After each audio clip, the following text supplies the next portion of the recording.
culturally we're defined as being strong and resilient.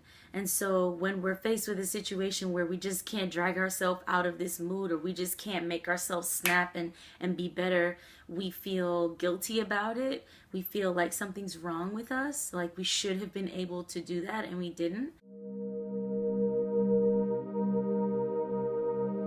I just felt like I was in just a really black hole and that I was just continuously falling.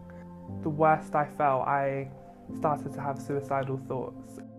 I felt like I couldn't speak to anybody. My friends weren't going through the same thing. I couldn't speak to my family, so I just internalized it.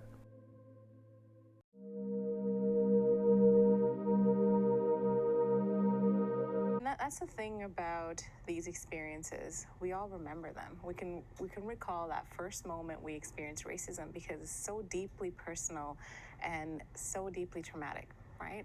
But we're all taught to rise above it, right? We have to turn the other cheek. We have to move forward. So many of us kind of put it away in a box and we don't fully process it, or perhaps we don't have the capacity to process it.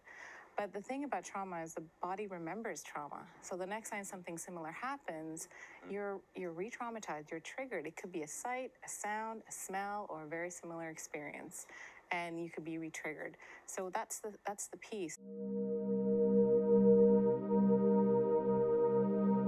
We get tired, we feel anxious about our surroundings, we feel vulnerable. That makes us feel anxious. We're hypervigilant, we're looking around everywhere, we want to make sure we're okay. We know in some ways that it's completely uncontrollable, that we could do everything that we, to be protective of ourselves, and it still wouldn't matter.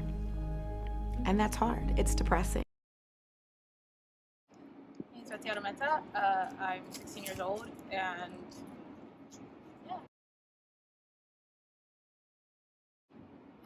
I guess race is like your classification of the background that you came from.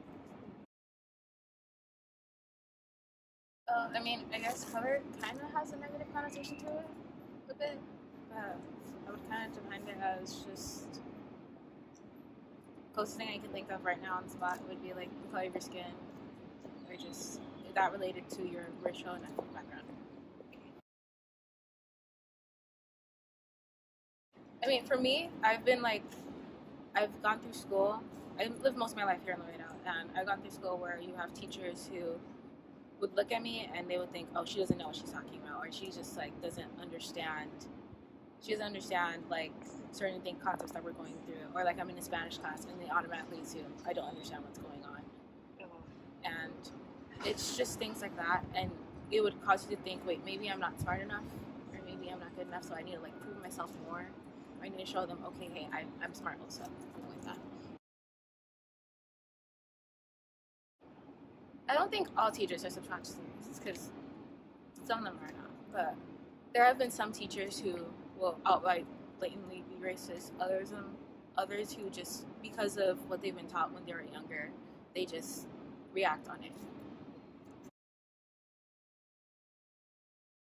Honestly, I just think you should just be conscious of what you're saying, think about what you're saying before you say it, put yourself in that person's shoes, think of it as, oh, if that's my kid, would I want them to hear this? How would I react if someone would have told me this? Or just, does it edify? Does it help?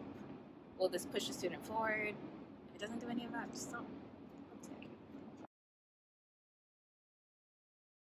For me, the more people would profile me or like just have these assumptions about me, it pushed me to do more.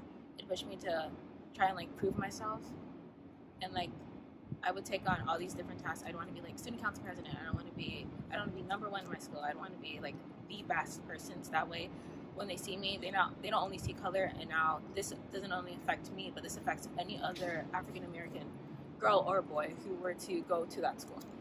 Don't be racist.